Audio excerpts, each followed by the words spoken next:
Bakı şəhərinin bir sıra əsas yollarında sürücülər hərəkətin təşkilindən narazıdırlar. Elə Əhmədli qəsəbəsi Məhəmməd Hadi küçəsində Babək prospektinə yaxın bu ərazi kimi Üzü-Ukrayna dairəsi istiqamətinə minik avtomobilləri üçün cəmi bir zolağın olması saatlarla davam edən sıxlığın yaranmasına səbəb olur. Sağ zolaq avtobuslar üçün, solsa sola və geriyə dönənlərə aiddir. Sürücülər deyir ki, yol nişanlarının qeyri-dəqiq yerləşdirilməsi, zolaqların düzgün bölünməməsi və qəfil daralmalar gündəlik hərəkəti çətinləşdirir. Hamısı qarşı, o gedir sola, bu düzünə, bu da avtobus yolu. Ancaq bu çətinliyi budur. Yanacağın da çoxsa ancaq probkada gedir. Passayla sağ tərəfdən gələn problemlə. Alternativ nəsə bir şey fikirləşməlidirlər də yəqin ki. Bayara liboy vaxtı. Bütün saatlarında. Ölürük, daha bura yığılmışıq, nə sürə bilirik, nə gedə bilirik, qardaş, bu belə şey olmur, axı buna bir tədbir görülməlidir. Deyə belə bir tıxacla, deyək ki, bu marşrut çıxdı belimə, hara gedim?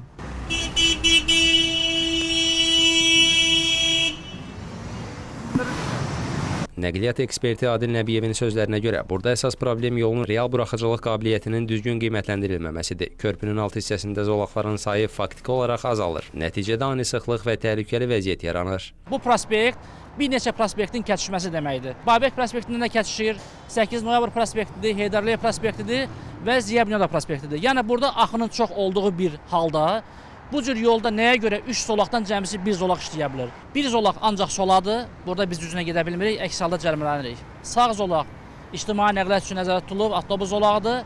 Cəmi bir zolaqdan istifadə edə bilər sürücülər. Ona görə də pik vaxtlarında burada problemlər yanar, keçmək mümkün olmur. Aynə Sultanov heykəlinin yaxınlığında olan küçə Ziya Bünyadovla Atatürk prospektinin kəsişməsi. O svetofor quraşdırıldı, problemlər aradan qalxdı. Burada da həmən formada svetofor quraşdırıb problemlərin qarşısını almaq mümkün olar. Məhz bu ərazidə yaranan tıxaclar xüsusi təyinatlı nəqliyyat vasitələrinin hərəkətinə maneələr yaradır. Çəkiliş apardığımız vaxt bunun şahidi olduq. Oxşar vəziyyət Gəncə prospektində də müşahidə olunur. Xudu Məmmədov küçəsi ilə Gəncə prospektinin kəsişməsində yol hərəkəti qaydalarındakı ziddiyyətlər əlavə sıxlıq yaradır. Ekspert Adil Nəbiyevin sözlərinə görə bu kəsişmədə nəqliyyat axını düzgün tənzimlənmir. Bu isə uzun müddətli tıxaclara və qəza hadisələrinə gətirib çıxarır. Hər iki tərəfdə üzü Əhmədli tərəfə də, əks tərəfə də demək olar ki, pik vaxtlarında hər gün bu cür problemlər yaşanır. Burada əvvəllər avtobus zolağı yox idi. Demək olar ki, avtomobillərin axını normal şəkildə idi.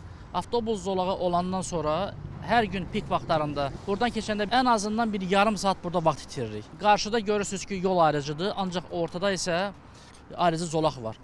Metrodan qalxan küçə, yəni Xudu Məmmədovla Gəncə prospektinin birləşməsində burada svetofor quraşdırılsa, demək olar ki, bu problem həll olunmuş olar. Müsahibimizin sözlərinə görə bu cür ərazilərdə ictimai nəqliyyat üçün zolaqlar ayrılarkən digər avtomobillərin hərəkəti nəzərə alınmayıb. Hətta bəzən uzun müddətli tıxaclar xaotik vəziyyət yaradır ki, bu halda avtobusların intervalında gecikmələr olur. Məsələ ilə bağlı Azərbaycan Yerüstü Nəqliyyat Agentliyinə ünvanladığımız sorğu isə cavabsız qaldı.